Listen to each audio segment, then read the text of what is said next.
Welcome to our second annual Look at the Oscars. My name is Dr. Tim Muehlhoff. I'm a professor of communication at Biola University, and this is my dear friend, Dr. Chris Grace. Yep. And we are part of Biola's Center for Marriage and Relationships, and we did this last year. We took a look at the movies nominated for Best Picture for an Oscar, and we asked the question, what are the messages that are in these movies? And so we had such a great time doing it. We're movie buffs. And we got such a great response, we decided to do it again this year. So Chris, how are we going to try to do this? Yeah, one of the things we want to talk about is, are there messages that are being sent to us by Hollywood subtly or not so subtly? And what impact does that have for us and when we think about relationships? And so I think, Tim, what we'll do is let's look at all 9 of the movies. They've been nominated for Best Picture. Yeah. Some of them are good, some are bad. We're going to find out which ones you like and which ones you think are going to win, and I'll do the same. So we'll cover all of them, at least some themes, and we'll go from there. Yeah, and just a quick disclaimer, actually 2. One, just because we're commenting on these movies, obviously these are important movies that have been identified by the Academy, but we're not endorsing all these movies. We're not saying that you should run out and necessarily go see all these movies. Do what we do. We often read ahead of time. We check out different websites like Plugged In or different sites just to find out the general content. I think that's probably good practice for everybody. And then second, our views are our views. Though Biola's Center for Marriage and Relationships certainly is sponsored by Biola University, what we say does not speak for all of Biola University. We may think it does, but it actually doesn't. But man, let's get into it. Let's get into these movies and themes. Yeah, and by the way, if you like something and make comments, we have an awesome giveaway package, Yes. Tim. In fact, you can hold it up if you want. We're going to give away a couple of things, some date nights, couples night movie packages, other kinds of cool things. So hit comment, you send us your comments, and we'll pick a winner from that because you'll automatically be entered into our little couples package night. And our favorite part of this whole deal is your questions. So again, if you have questions, comments, input, insights, please go ahead and add them to the comments, and you'll automatically be entered into everything but this. This is my favorite, and I'm probably going to pocket this. But besides that, let's jump into the movies. Yep, let's do it. And we'll get to your questions toward the end. How about this we're going to do this thematically and then see what certain movies have to say about the theme. One general theme is that the actions of one person can deeply influence everybody. We actually call this systems theory. That it's kind of like a wind chime. When the wind hits, it doesn't just hit one chime, it actually reverberates throughout the entire chime. Well, the actions of one person can really affect everybody. Yeah, so Tim, there are a variety of movies in which that clearly comes out, and the impact on relationships that we see because someone chooses, let's say Jojo Rabbit, right?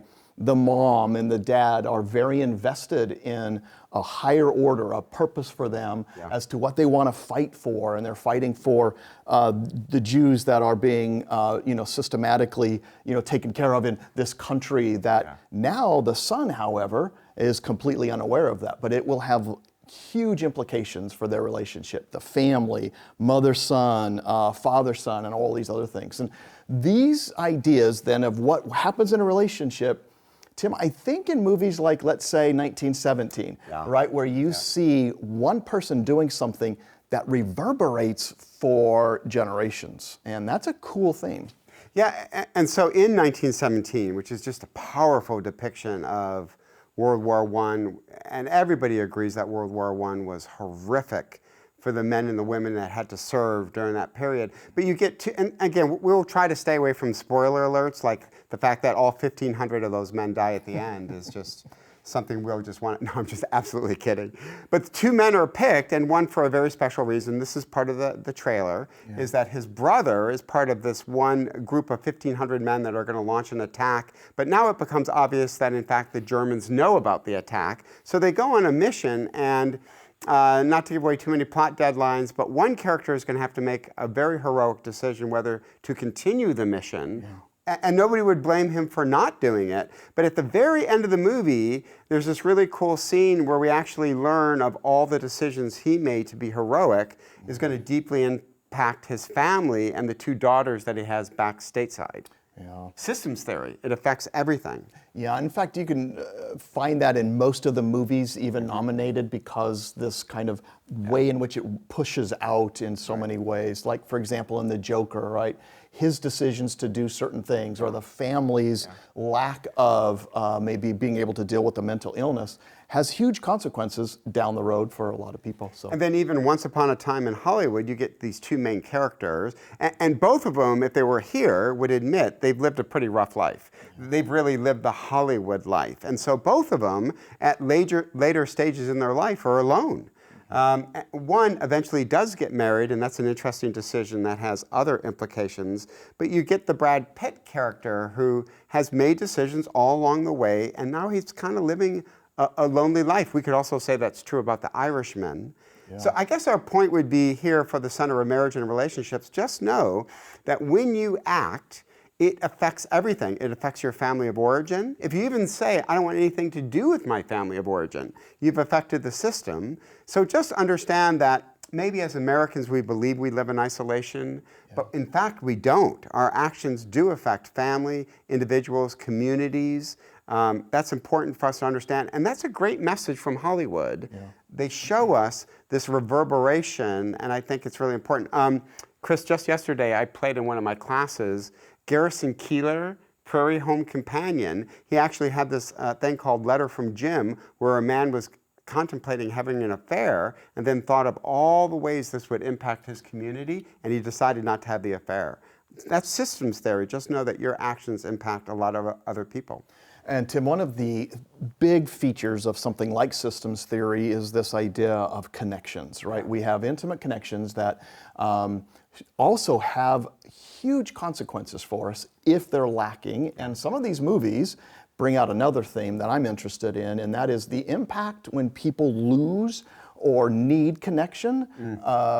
So let's start with a couple of movies. For example, you see this huge gigantic hole in somebody's life that is dealing with mental illness, right?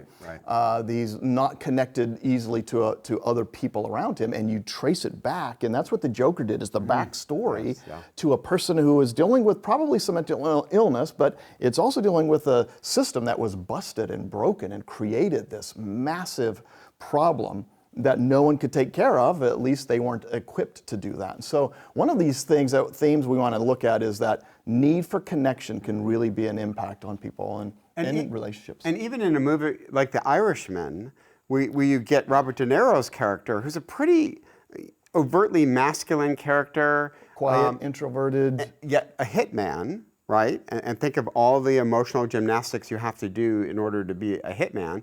But at the end of the movie, his desperate desire for connection with his daughter that goes rebuffed, boy, that's powerful to watch. That was hard to watch in The Irishman, is that he wanted it and tried and tried and tried, and we're not going to judge her. She had her reasons. She never returned it, and that was really hurt him deeply.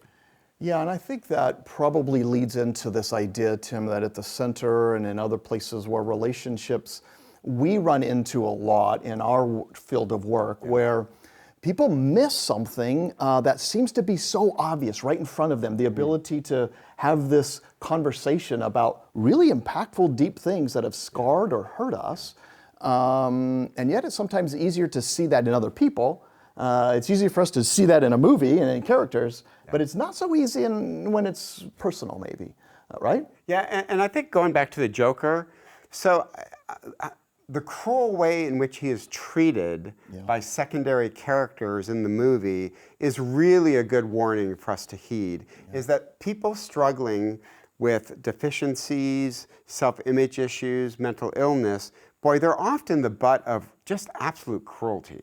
And that's not to justify what the Joker does in a very dark movie, but to see how he's been treated and even trying to be kind. And then remember, he has, help me understand the technical name for this, where he laughs at inappropriate times, but he completely cannot control that. You would call that what? Well, there's just a social tic, an anxiety that kind of comes out in one of these kind of strange behavioral ways that leads to all kinds of bullying, and that shows the effect and consequences of that. So, and another great point is be careful and how quickly you judge a person. Like that scene when he's on the bus and he's laughing. He's horrified. Oh, I got to stop doing this with my mic. He's horrified that he's laughing, but externally, it'd be very easy just to judge him. So we call that cognitive complexity, is that people are complex characters. That's what I liked about The Joker. The Joker is a dark movie. That's not surprising anybody. But to show his complexity and his woundedness is probably a good lesson for all of us to understand that people are a part of processes, and let's not be so quick to judge them right out of the gates. Yeah, and I think it reminds me of what he did. Remember, to compensate for this, he even carried a card which explained his little tic and his disorder. Wouldn't that be awesome in some ways if we just were able to share that with people? That was immediate, kind of allowed us to say, look, I would like you to know this about me first. And it gives us a new perspective on him. Unfortunately, it's hard to pull that thing out when he was on the train or the bus when he was about to get beat up. But it's a cool concept, and that's what he tried to do to compensate for it. So. Before we judge a person, it'd be great to ask for that card. Yeah. Can you give me the backstory before we're about to have this discourse? Boy, we need that today in these political times. All of our work with couples, man, it is the thing we want them to do is understand the backstory of the person you're with and your own backstory as well to see how it's going to play as a filter. Go look at some of our other podcasts and some of our other things on things like the SCAR studies that showed how people react using filters to other people. So. Listen, I hope already, we're moving at light speed, we get that, but we hope this is already provoking questions, comments, input. So please join the conversation. We promise we'll get to it at the end, and we know that we're kind of moving quickly. Here's one that I thought was kind of interesting, Chris. I teach a gender class at Biola University where we actually take a look at what does it mean to be feminine? What does it mean to be masculine in today's culture? Well, there's a theme that we saw in these nominations, that this idea of the classic man, the prototype man, the larger-than-life man, boy, that was on full display, certainly with Once Upon a Time in Hollywood. I mean, that is like the theme of the movie, is Leonardo DiCaprio's character was at one time a Hollywood star, and now his star is fading, and he used to be the central character in movies, and now he's a secondary character. And to watch him literally ride into the sunset is maybe a commentary on us moving away from hyper-masculine views that could be detrimental. I think it's the same in Ford versus Ferrari, right? It's this area in one type of discipline, let's say car racing or building cars, that is a traditionally one way or one view, let's say, that was pretty masculine for a long time. I think for that, Tim, you end up getting Hollywood is saying something. It's saying, look, people need to be able to learn to identify that which is really going on, these emotions that are happening, because they're going to influence everybody around you, whether you want them to or not. And in these movies, they point out the problem is, this is old, this is a different way of looking. We call it today, this social or emotional intelligence, right? But Tim, it might be kind of laughed out a little bit, but in all honesty, it's one of the keys to a successful relationship is the ability to learn how to identify that which is going on in me, right? But also to know what's going on here and being able to talk about it. If some of the people in these movies had been able to just share that, I think it was interesting in Ford versus Ferrari, the wife of the driver, Miles, pulls over, drives as fast as possible in the car just to get her husband to talk, to share, because he couldn't do it. And when he finally just said, okay, I'll tell you what's happening, ultimately it led to some maybe a quick breakthrough or understanding. And that's what I liked. So talking about gender, what I liked about Ford versus Ferrari and even Once Upon a Time in Hollywood, they were self-reflective on it a little bit. Remember in Once Upon a Time in Hollywood, that little girl gives him a compliment, Leonardo DiCaprio's character. He just weeps like a baby. He weeps like a baby. I thought that was nice. I thought Ford versus Ferrari, you see Christian Bale's character, who is alt-masculine, right? Literally has a profession that has to stare death in the face, yet he's an amazing father.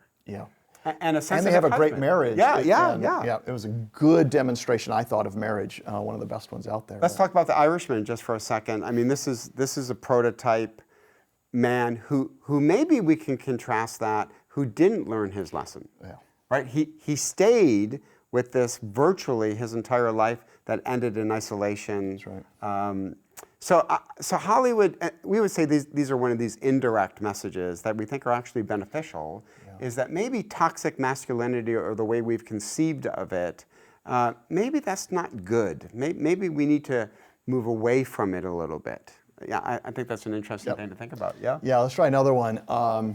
There are some things, Tim, when it comes to the ability just to communicate, to share not just what I'm thinking, but where I'm at, right? And the inability to do that leads to all kinds of issues. The inability to manage conflict well. Right. We would say, in fact, for couples, it's not the amount of conflict that you have, it's how you manage it. Every couple, every relationship has conflict. Right. It's how you learn how to process and navigate it and manage it. And a couple of these movies did an amazing job of showing there's more to this argument, this conflict, than their understanding. And clearly they could have learned some techniques of communication that would have helped them. What do you think? Well, we have a couple of movies we haven't mentioned yet, but this is a good place to mention Marriage Story, which is a powerful depiction. The book of Proverbs is interesting. It often gives cautionary tales. It tells us in the book of Proverbs, if you do this, it will lead to this. A bunch of Proverbs could be categorized that way.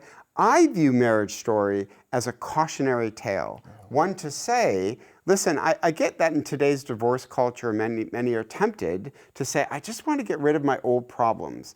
I want to be free. And certainly Scarlett Johansson's character feels like she's lived in the shadow of Adam Driver's character, much like you feel like you live in the shadow with me on our podcast. But they decide that they're going to part ways. And again, now we'll be able to breathe. But man, does it show you how this could go in a negative way, in a very powerful way. Yeah, in a powerful way, if you use that interpretation and lens, which I appreciate, right? It's a cautionary tale. I remember Fatal Attraction. It was that same cautionary tale. Don't do this. Don't do this. Divorce isn't going to help. Right, An Affair is not going to help in Fatal Attraction, which is an old movie with Michael Douglas and Glenn Close. Yeah. The problem, though, with Marriage Story, Tim, and here's maybe where we disagree, and it's this. I think they simply, I think the subtle message is that they're attacking the institution of marriage. Here's why. I think somebody who put this movie together is saying, listen, you have to choose. Marriage is like choosing death almost. You give up, maybe on one side. The other side could very well be this message. If you ultimately want to find happiness and who you are and explore all of these cool things, and if your marriage doesn't allow that, if you can't find this in marriage, then get out. That's what the character does. She just says, look, I'm not getting my needs met, and I'm not finding who I truly am as a person, and therefore, it's the marriage that I will sacrifice and give up, which is a subtle message to me that says we no longer buy in this higher institutional purpose for marriages as not to make you happy. Marriages aren't designed to do that. They're not to give you self-fulfillment and bring you to this amazing place of happiness. They're much more difficult than that, and they call for selflessness at times to give in to another person. And I think the Marriage Story does something a little subtle, is a jab at the institution of marriage. But I don't know what you think. No, I agree with that. I would say that it gives you an American version of marriage and defines happiness not in a biblical way, but in a cultural way. Yeah. What fulfills me. So what we would say, and if you've listened to our podcast, The Art of Relationships, is that happiness is derivative. You don't get it by going straight at it. You get it by doing something else. That's why Jesus says, seek first the kingdom of God, and he'll add all these things. So I totally agree with you on that, Chris. I think God has such bigger purposes for marriage rather than just the American, I find myself within my marriage, I'm happy. Hey, let me tackle Marriage Story real quick from a communication perspective, because I'm a communication professor. So I get that Adam Driver and Scarlett Johansson's characters want to talk it out.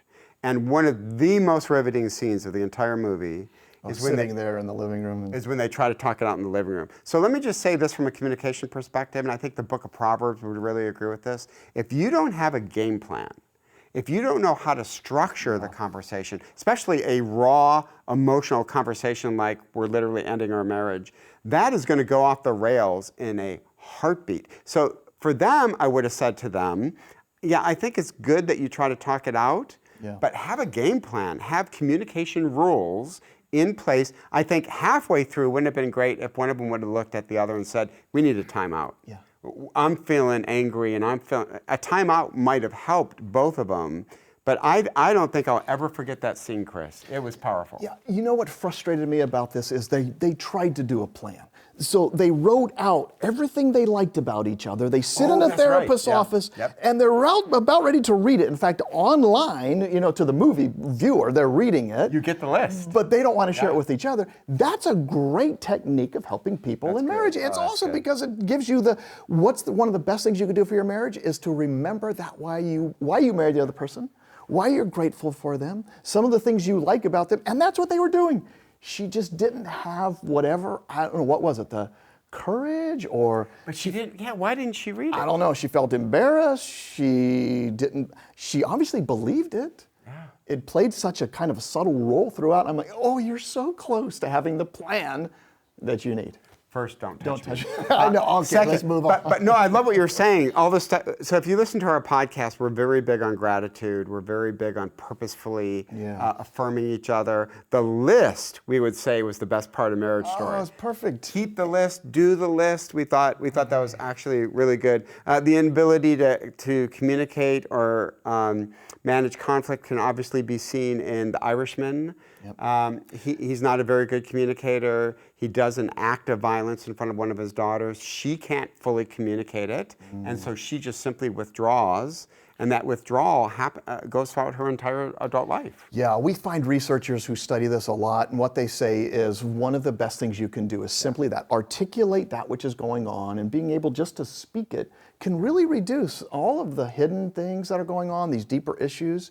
I think in Jojo Rabbit, you see an example of this where the mom and the kid aren't able to talk. In fact, the kid's strategy and plan is to read a letter that he wrote in thinking, oh, I'll pretend as if I'm this girl's boyfriend and that I got a letter from him, and he reads it as a way to open up a conversation and a relationship with this other person, and it kind of worked well. Let's mention one other one. Let's talk about very quickly Parasite underneath that category. Oh, yeah. So you get, and again, it's hard to talk about Parasite because we do not want to give. Parasite is an amazing movie on so many different levels, but one level is the couple that is eventually taken advantage of. They have that classic conversation in their marriage that they're literally two busy people passing each other all the time, and they're not having great conversations. And so that opens them up to a host of other threats. And we would agree with that. We would say, so talk a little bit, Dr. Grace, about what John Gottman says is a great way, this connection thing you need to do every single day. Explain that a little bit and how it would help this couple. Yeah, and it's this notion, too, that if they had been able to share even a number of positive situations with each other or things that they liked about each other or ways in which they could take just simply 10 minutes more per day. You take an average per day of a couple of minutes to connect, and at the end of the week it adds up. And couples that do that over a series of time actually are better off than the couples who never found that. It turns out to be what you call the magic of 5. Magic of 5 hours a week. That's not a lot. This couple clearly could have used 5 hours a week more to invest in their relationship. Yeah. Hey, Tim, before we go on, one other thing. Yes? We need to have people, if they want, to make comments and to keep liking and hitting comments for us. It'd be awesome to read because we're going to do that in just a minute here. I literally was just going to say that. I know you were. So here's one I think is interesting. Damaged and wounded people often lead to damaged and broken relationships. In other words, hurt people tend to hurt people. So let's go back to Parasite real quick. Boy, this is a fascinating study of the power of an insult. Now, the book of Proverbs says that a word spoken wrongly is like the thrust of a sword. There's another proverb that says your words can actually break a person's bone and, more importantly, destroy their spirit. So in Parasite, there is a cultural insult that is given based purely on social economic status, and this insult, just words spoken, stays with this one character and eventually leads to, and we can't go into it because it literally would spoil the ending, it really goes into some dark ways, but it started with a very simple insult about how a person smelled. Yeah, and it's universal in the sense that we can hold on. I think that's what Proverbs is getting at. There is things that we each find very important to us that can strike us right at the core of who we are. And for whatever reason, sometimes somebody is allowed to speak into that. It's sometimes a parent, sometimes in a close relationship. We can do a lot of damage with a single word. Sometimes it's even just a look or the way they're treated. And Tim, they can have massive consequences. And I think Parasite, amazing movie, first of all. Second of all, it is clear that that small, let's say, word spoken did huge damage. We have other movies like that too.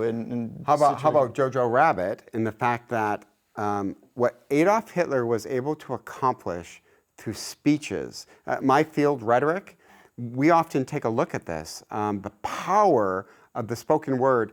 And if you go back and learn a little bit about Adolf Hitler's past, at all not justifying, of course, what he did, but you see that he was a hurt man. Literally, physically, he was hurt in World War II.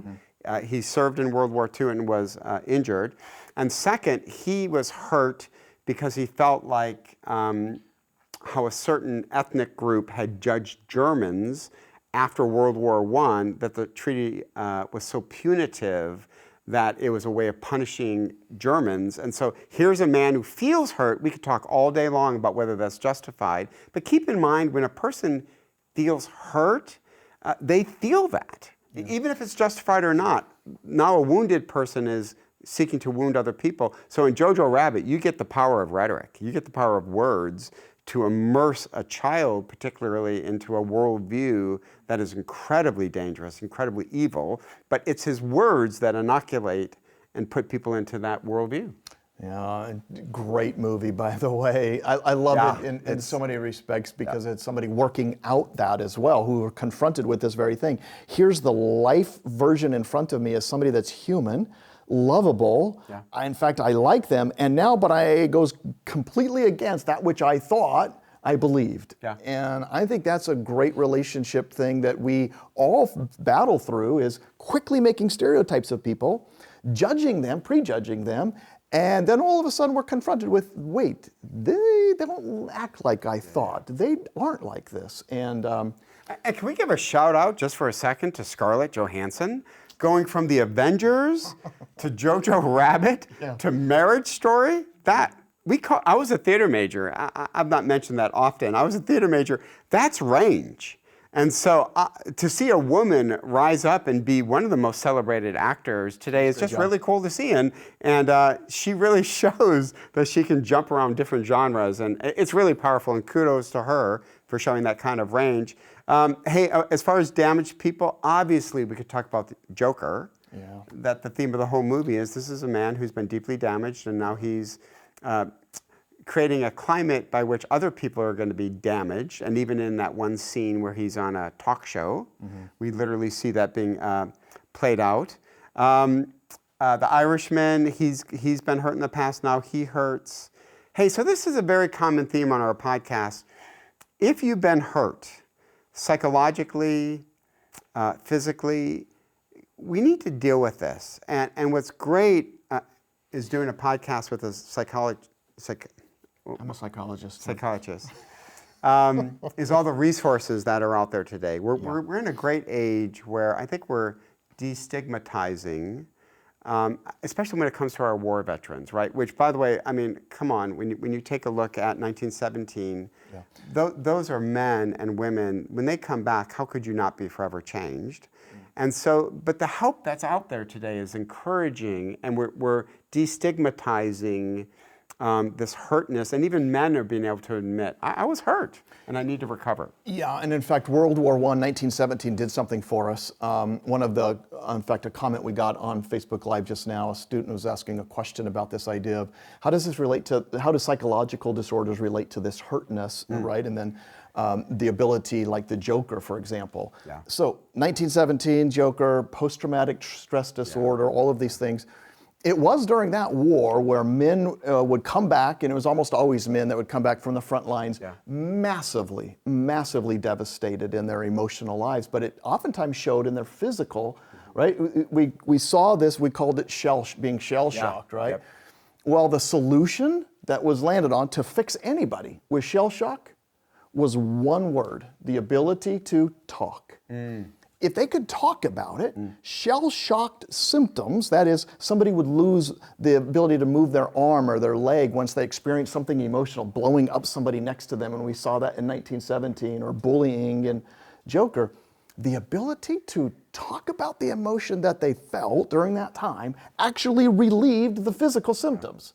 And this was Charcot in France at the time who did all of this great work. I was going to say Charcot. But it changed the way we dealt with people with PTSD. And even today, the same thing happens. There are many people who experience all these things like the Joker did who never find help. They don't seek it out, or they don't have access to it for whatever reason. And it's pretty powerful. It's devastating. So if you want to contrast this to a different cultural stereotype of how we handled men who were shell-shocked, is go watch a great movie. I mean, George C. Scott won Best Actor for his presentation of Patton. Yeah. But remember the famous scene in Patton, if you've not seen this movie, and it's based on a true story. General Patton was, in fact, censored by the President of the United States at the time, Eisenhower, is he walked into a hospital barracks and is putting Purple Hearts on men, and looks at one man who physically looks fine, but he just is shaking, and he walks up and he goes, "What's wrong with you?" And the guy literally says, I can't take the bombing anymore. I cannot take it. And he literally slapped him across the face because to him, you're physically fine. I don't care about you mentally or emotionally. And that's an interesting movie to watch. And thank goodness, I hope we've come a long way since then to recognize that you can be fine physically and yet be devastated. So that was an interesting movie, talking about the Oscars, that portrayed a very different view of the things that we struggle with. So Tim, you have some of these movies that are your favorite, some that you think are going to win. I have my favorite and what I think is going to win. They're not the same.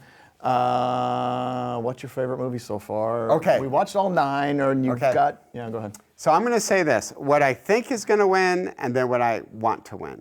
I think is going to win, I think 1917. I think if you take all the criteria of what the best movie is supposed to be, I think 1917 will check off a lot of boxes. But let me just say, the movie I hope wins is Marriage Story. I will remember 2 scenes of Marriage Story. The scene in the living room we talked about, and the scene in divorce court where Adam Driver's character gets the equivalent divorce lawyer to go head-to-head. Remember that scene? It will forever stay with me, and I think it's a powerful cautionary tale of be careful how quickly you move into divorce, right, and pursue that. So it resonated with me, and I think I will never forget those 2 scenes from Marriage Story, and I think for me, I'd cast a vote for Marriage Story. What about you? What I think is going to win, I think Parasite's going to win. Nice. I think it's time. I would be fine with that. I think it's great. I love that a movie with subtitles can break into that category, because to me it didn't bother me at all. You even forgot they were there after a while. But I think it just is in its scope, its acting, but it's a universal message that talks about class, all kinds of amazing things. I just was riveted by it. I think it's going to win, but I wished, and what I hope would win would be Jojo Rabbit. Nice. It's a great movie. What resonated about it with you? Enough to say that you hope it wins? Well, I think is because it took on a topic that is hard and difficult. Obviously, World War II in that country at that time. There was an innocence there, but it was I just liked the fact that I got lost in it. I thought it was great acting, but I also thought that it just had an innocence to it that I just appreciated. The Joker was, he's going to get Best Actor. I think he's going to get Best Actor, yeah, I agree. I just don't like, it's just dark for me. And some of the other movies were fine. You know, one viewer is asking if there were any Christian themes that were most evident in a couple of these movies, or which movie had the most kind of Christian themes evident in it. And that's interesting because you would start, one of my guess, I would say, would be Jojo Rabbit had actually some in there in the way that his parents were in the resistance or trying to fight for. And we know historically, oftentimes those were Christians who were fighting for saving the Jews who were under attack by hiding them.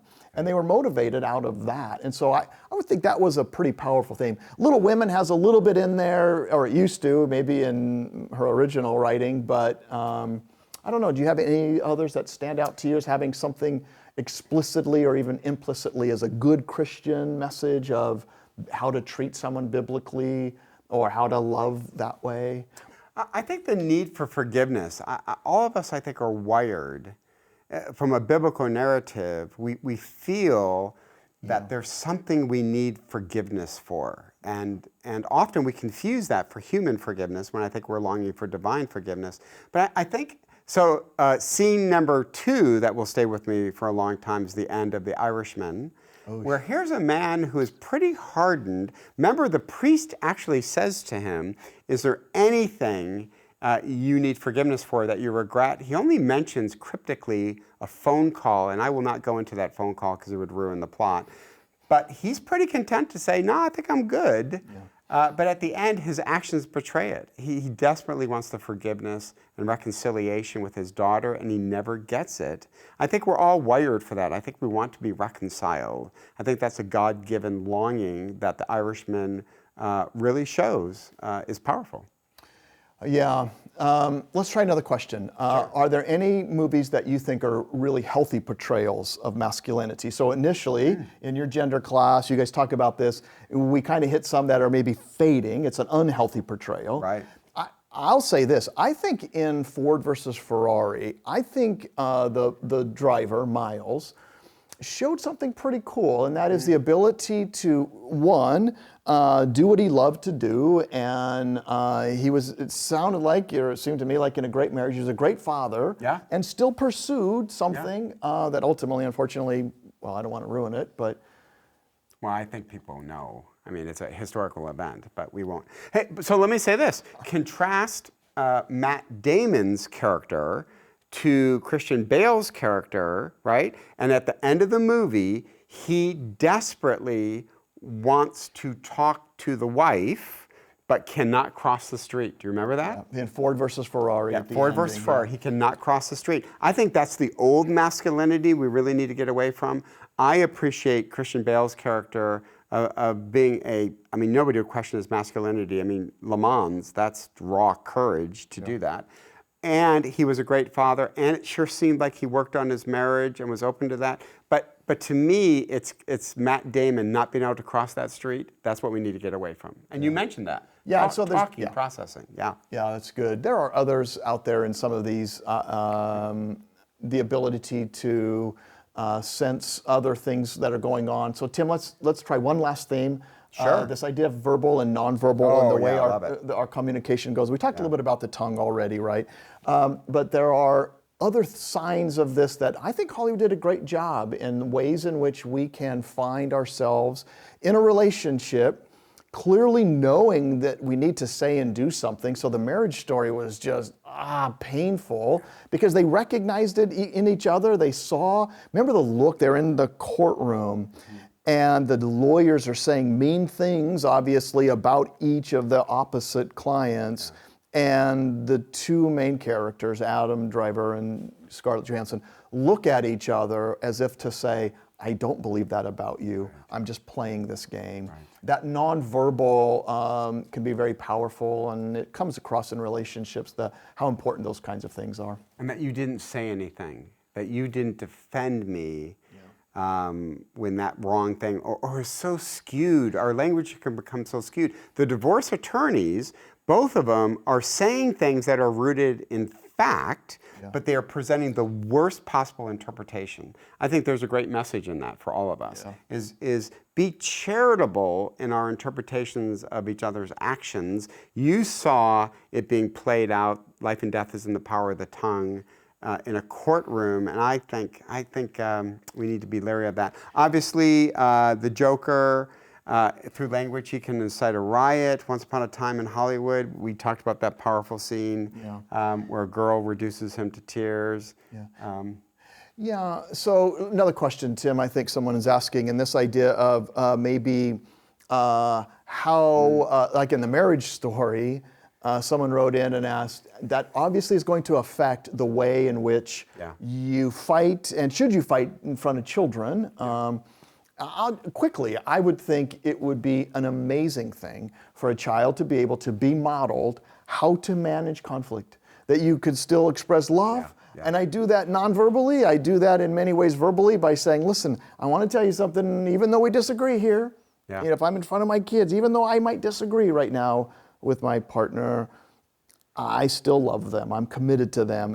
And here's how you talk about and manage disagreements and conflict. And you do it in front of the kids. Of course, if your style is arguing in a way that's loud and yelling, it's probably not the best thing to do. I would take one, I'll swap out one word. I don't think you ever fight in front of your kids. I think you disagree in front of your kids. The fight thing can get ugly, and with kids with attachment styles, they literally are learning how to resolve conflict by watching parents. So I would say if you have a way of talking about it and you're charitable in doing it, then I would say an age appropriate. I think young kids are just too young, they can't process. But later, it's good to see mom and dad work it out and disagree with each other, yet be charitable, kind with each other as you do that. I think that's a nice thing, but it's all age appropriate. We'd have to hear the age of the child before we could really say whether he or she should see mom and dad disagreeing. All right, Tim, a movie that our viewers, in your mind, don't waste your money on. Don't go to. Don't waste your money on. Which one would you say, don't go to it? I know what your favorite is, but is there anything? Okay, I'm not gonna say don't waste your money on. I'm gonna say know what you're going to. I think it's a really good habit to know. Plato said you can't expose your soul to anything and not be affected. So I would say the Joker is not for everybody. It is a dark view of where feeding into darkness can take us, where a lack of community can take us. So I would say just know what you're getting into. I would also say if you've come from a broken family, just know what Marriage Story is. That's going to be a trigger. I have no doubt it'll be a trigger if you've gone through a divorce or somebody you love has gone through a divorce. To watch that is going to be pretty triggering, I would imagine. So any movie, I would first read a review. There's some great sites out there. Plugged In, Focus on the Family, Screen It is a non-Christian gentleman who just says, I'm not judging the movie, I'm just telling you what's in it. And he breaks it down to sexuality, profanity. I think those are wise habits to get into before we start to view movies. How about you? Do you have one don't waste your time on? Well, if you're single and you're looking for a good model of marriage, don't go to the Marriage Story. So if you're married, you should go. Don't go if you're single, man. That's just my opinion. But Tim, there's been a lot of good things going on in movies recently, and it's fun to be able to talk about them because they do have an impact on us. And Hollywood kind of is a mirror to society and to culture, and there's some good things out there, some things to avoid, but also some cool be wise, be prudent before you expose yourself to certain things, I think would be our ultimate message. And obviously age specific. There's a reason the Academy has these ratings, and some of these R-rated movies earn their ratings. Let's just say that. So be wise when you do that. But listen, we've had such a blast doing this, and we will give away our package of everything except this. That's going to go home with the host. But hey, thank you so much. We love doing this, and let's do it again next year. What do you say? I think that's such a great topic. I say we do it again. You know, we have couples conferences that we put on That's here, right. In fact, even coming up in a week and a half, we have a Biola couple conference in February, Yeah. February 15th. Yeah. We do one together. We've done it every year now in October. Yep. It's a great conference. So there are a lot of events. If you go to the cmr.biola.edu, you'll see not just events that we put on. You speak all over the country. As well as you and Elisa. Yeah, those events are on there. We have podcasts on Art of Relationships. It's heard in 130 countries. Oh, yeah. How cool is that? So thank you so much, everybody watching this here in the States as well as all over. We certainly thank you. We don't take that for granted. Yeah, so come back and let's do this again next year. All right, we'll see you at the movies next year. Bye.